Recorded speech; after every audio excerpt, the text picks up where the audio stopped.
Our story begins in the early 1990s in Nagasaki, Japan. A shipbuilding company in this city, called Hayashi Kane Shipbuilding Engineering, was working on constructing a ship, a dual-purpose vessel designed to carry both passengers and cargo. Finally, in 1994, the ship was completed and named Ferry Namo.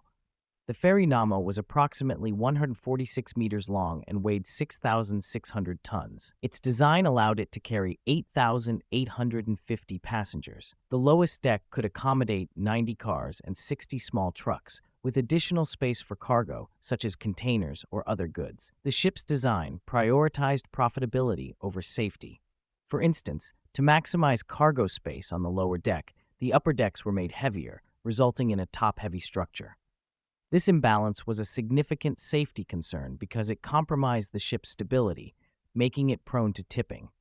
Even ancient shipbuilders knew that a ship's upper portion should not outweigh its lower section. However, the Japanese company chose profit over safety, and the Ferry Namo was launched. For 18 years, the vessel operated without incident.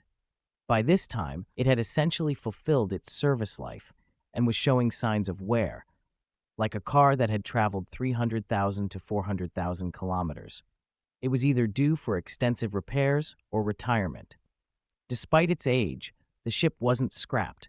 It was put up for sale, as it still had potential buyers globally. The sale to South Korea. The ship was quickly purchased by a South Korean company named Chonghaejin Marine Company for $11.3 million.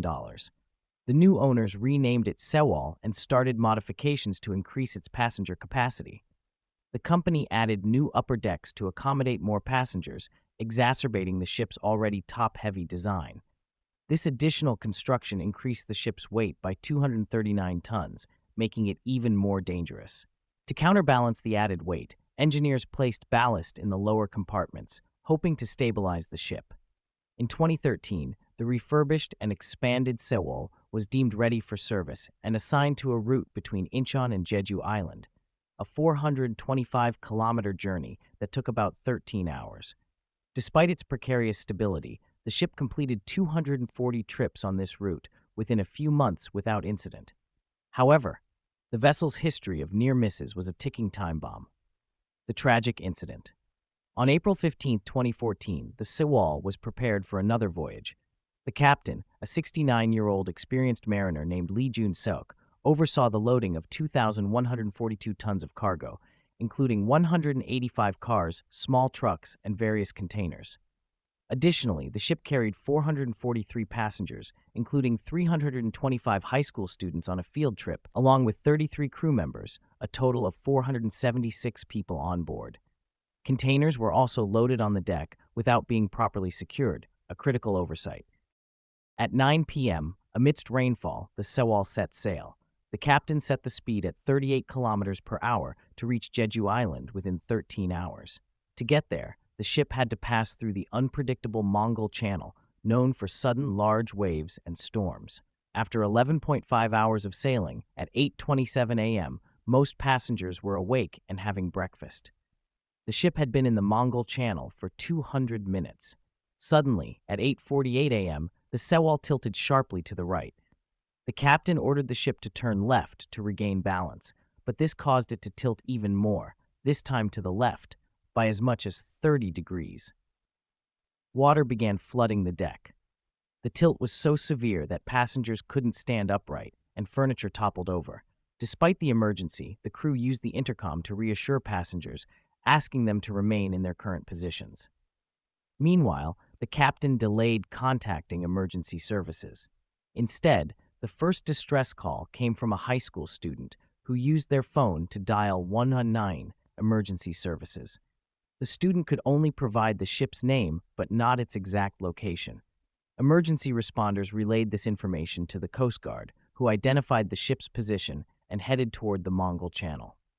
By 9:18 a.m., the ship was tilted 55 degrees. The crew informed the captain that the ship could no longer be stabilized and suggested evacuation. The captain hesitated, but eventually instructed passengers to wear life jackets.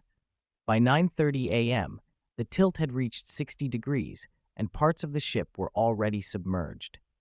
Finally, the captain gave the evacuation order. However, many of the ship's intercom systems were no longer functional, so not all passengers heard the announcement. Of the 476 people on board, only 160 managed to evacuate.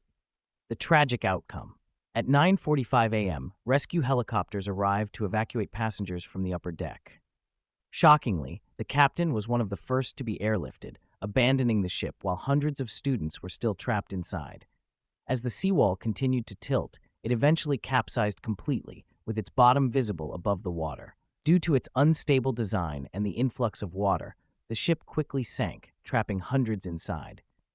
Initial reports from South Korean media falsely claimed that all passengers had been rescued. In reality, 304 people died, including 7 crew members, with 5 bodies never recovered. Aftermath. The South Korean government, facing public outrage, arrested the captain who had violated maritime law by abandoning the ship before ensuring the passengers' safety. Investigations revealed gross negligence, including overloading the ship and failing to secure cargo. The captain and 13 crew members were charged with negligence and manslaughter. The captain received a life sentence, while the others were sentenced to 12 years each. The owner of Chongajin Marine Company was also arrested and sentenced to 10 years for unsafe modifications to the ship.